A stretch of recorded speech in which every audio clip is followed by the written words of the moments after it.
playoff edition of Tiers. Let's go. See it. Limping to the finish line. Oh, first off the Tiers, pardon me. See, I'm out of it. It's eliminated, see, the new one is the Warriors. And then, of course, soon to be eliminated, sorry, but Hawks, Bulls. One will be tonight, the other will be on Friday. Now, bottom of the Tiers, limping to the finish. Sacktown, that's one of the best. It was said on the broadcast, and I agree with it. I think it's the best win for that franchise since C. Webb's heyday. I really do. Because of what it meant to eliminate the Warriors. They don't have a lot of great moments other than that in last year's Warriors. Have they won a series since? No. Yeah, and last year's Warriors series, they won, obviously, you could say Game 6 in Golden State, but I think it was. But they missed Malik Monk. I think they can win on Friday, but then OKC's going to wax them. And obviously the Pelicans, Ingram's not right, Zion now out, so limp to the finish line. Got to win a round. So this one's tricky. So the Knicks, to their credit, fought for the 2 seed. But as, I think wise people say, be careful what you wish for. It might not work out. The Pacers get their arch rival, still fighting over the basketball, injured Milwaukee Bucks. And then the Cavs threw a game because they wanted Orlando. So the Cavs better win, and Orlando better be angry that they did it, so they got them. So I don't know if any of these teams, except for Cavs or Orlando, are going to win a round, but you got to feel like you've got to. Bad matchup, bad luck. So the bad matchup for Milwaukee is the Pacers, particularly without Giannis, but they have not been able to guard them all year. For the Clippers, I understand they won the previous 2 series against Luka, but Luka was phenomenal at age 20 and 21 in those series. Now he has Kyrie alongside. The bad luck is obvious. The best player on both of these teams, we don't know when he's going to be available. The Giannis's injury, at least there's some reporting on. Kawhi's injury, the only reporting has come from across the table and across the country. And it wasn't good. And it wasn't good. So bad matchup, bad luck. Can't be dismissed. So this is Minnesota and Miami. I would like to see, and I believe Anthony Edwards is going to be a playoff performer. That there will be a playoff Edwards, similar to playoff Jimmy, where his game goes up a level. He strikes me as that type of player. And you can't dismiss what the Timberwolves did this regular season. Alive for the 1 seed going into the final 2 games of the year despite Karl-Anthony Towns going down. And you can't dismiss what the Miami Heat have done over the last 5 years. So while I'm not a full-blown believer in either one of these teams this season, you cannot dismiss them. Wildly disrespected. I have heard this team called, as of yesterday, quote, the worst 1 seed in NBA history. Wow. We have heard multiple people advocate that teams should get in a do-or-die game just to have the pleasure of facing them. Tough takes. Tough takes. Nobody argued on this show that of all the teams that can beat Denver, well, what about the one team that would have home? For the record, Nick Wright argued that the Lakers should maybe do that to go face the number 1 seed with OKC. He's also said that same thing with Milwaukee, out east. Court and beat them 3 out of 4. We all picked different teams. And when Brew and I were debating MVP, it was a Luka Jokic conversation. We left out Shea. So I feel for your OKC. It does feel like you've been disrespected. You have a legitimate chip on your shoulder. Next, quietly lurking. So Phoenix and Philly. Phoenix loves this matchup. They went from, oh my God, the toughest 10-game stretch to end the season ever. They got through it, avoided the play-in, and they are thrilled that they have Minnesota in round 1. Philly, on the other hand, they're 31-8 with Embiid, a 63.5 win pace. Embiid hasn't looked right, but is still averaging 30 a night. Maxey getting healthier. There is a path for both of these teams to show up, not just in round 2, but potentially in the conference finals, potentially in the NBA finals. Be honest. You can see it too. Oh my God. Luka and LeBron, AD and Kyrie.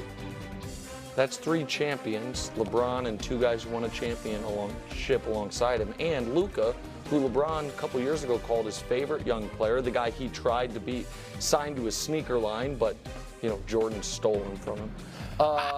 And there is an element of poetry if that ends up being our Western Conference Finals. Yeah, indeed, there will. And I will say this, while I don't think that side of the table has any faith of the Lakers getting out of round one, I think that side of the table, particularly that little quadrant of the table, is terrified about what the Mavs can do against the Clippers and then also against the Thunder potentially. Sorry, we're disrespecting them again in round two. Next, Wemby's first legacy moment.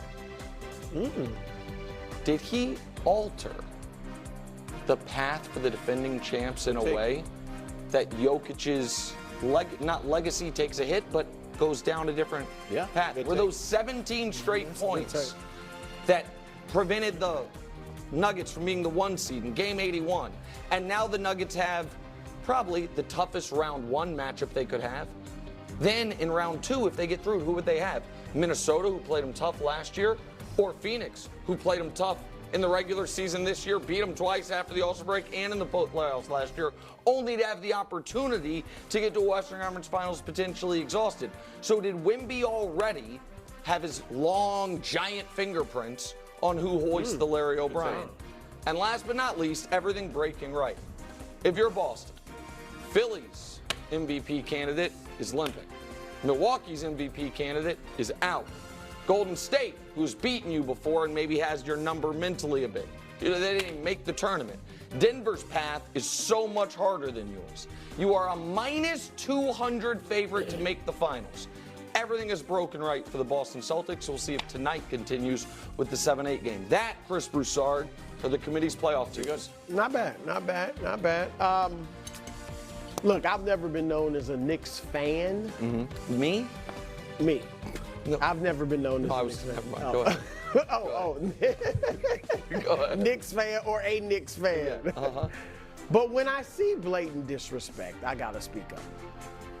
We gotta give the Knicks a little respect. All right? And I do think this is the year that Heat culture folds, plummets. All right? So I'm switching the Knicks and the Heat. That's fair. All right? The Knicks, we all know what Jalen Brunson has done. You would even have him on your MVP ballot. Yes. And he's got a little, I'm not going to call him Jimmy Buckets, right? But he's been a playoff performer. No like, doubt. I don't see him folding at all. I don't either. And Julius Randle, yeah, okay, he's out, but he has not been good in the playoffs. That's true. Nick, with OG Anunoby, I don't know why. All right, I know he's a very nice defender and all that. How in the world he has had such an impact is beyond me, but he has. They are 20-3 when OG Anunoby plays. And look at the list of victims. Okay, so let's break this down now. I would elevate the Knicks too, just to piggyback off of what Bruce saying. I would put the Knicks above. I don't know if I'd have to necessarily switch them with Miami Heat because I put the Knicks and Miami and the Pacers above Milwaukee. I don't know why Milwaukee's even up there. Milwaukee should be, lower. They're not going to be able to do anything without Giannis. The Clippers are such a tough one because of their injury issues. If they were full strength and fully healthy, I think that there is a legitimate chance, and I would even lean on the fact that they would beat Dallas.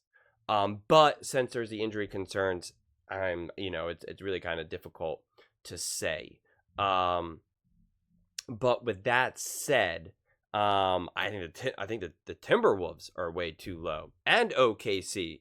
I mean, like, he's saying wildly disrespected OKC, and yet he's disrespecting them, putting them all the way down where they are. I mean, it's like to put them below the Suns and the Mavs and the Lakers. That's absurd. I mean, that's really, really absurd. I put the Denver Nuggets and the Boston Celtics together, in their own little category. Then I'm going to put the Sixers, OKC, and the Timberwolves underneath them in their own category. Because I just think that, it all depends on health for those teams, especially, with Kat and Embiid, of course. And it's just kind of like, where is it going to go? And the biggest question mark for OKC is their youth, of course. And SGA is a smaller person, a smaller player, which you don't know how that will fare in the very physical playoffs right now. We know that it's easier for players that are as big as Luka, LeBron, etc., to be able to handle the physicality of the playoffs, and SGA is definitely, not like that necessarily. So that'll be interesting to see how well he's able to ascend into the playoffs. But so that's why I put them up there. And then, then you can get in the conversations of the Lakers, the Mavericks, the Clippers, and the Pacers, and the Knicks, because I think it's just kind of like, a grab bag. I mean, like, you lean on LeBron a little bit because of his experience, obviously, in AD. In a series between the Lakers versus Dallas, like, I don't know, it'd be an interesting series. I think by the time they face each other, the Lakers would be exhausted. I think in a one and done situation, like a play-in style game, I think the Lakers would potentially be able to beat Dallas, but in a 7-game series, don't know if I see that. I can't see the Knicks going far. I don't see the Pacers going far, especially because as long as Embiid is healthy and the Sixers are healthy, I don't see the Knicks beating the Sixers, and I don't see the Pacers beating the Sixers. Don't see it.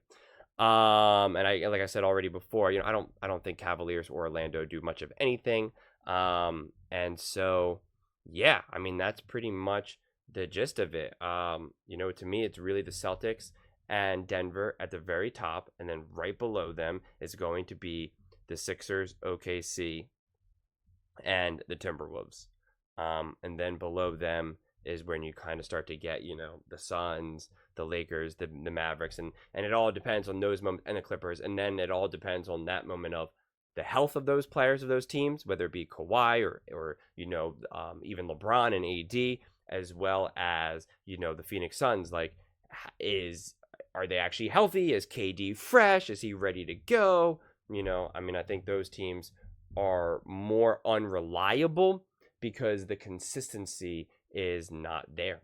They're consistently not consistent, and their health ends up being, and whether it be like a traditional health, like as like an actual injury, or their health in the sense of LeBron is worn down, right? AD is worn down throughout the playoffs. Like, so when I say health, I mean it, in that way as well. And I'm also thinking that for the Mavs, that Kyrie, I know everyone's so high on Kyrie right now, but I'm not going to see that continue in the playoffs.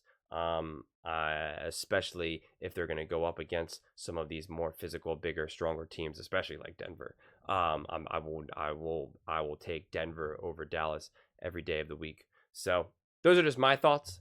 I would absolutely love to hear yours. What do you think of Knicks NBA playoff tiers? Let me know in the comments below. I read every single comment, so whether you agree with me or disagree with me, either way, let's get in some discussions, let's get in some fights, but ultimately, let's just have some fun. And please do consider subscribing. We are building an amazing community here, and I would absolutely love to see you part of it. I want to build something that we all genuinely feel connected to, something that we're really excited to be part of. I think we're well on our way to doing it. And please don't forget to give this video a thumbs up. It really does help with the visibility and the algorithm. Thank you so much, and see you next time.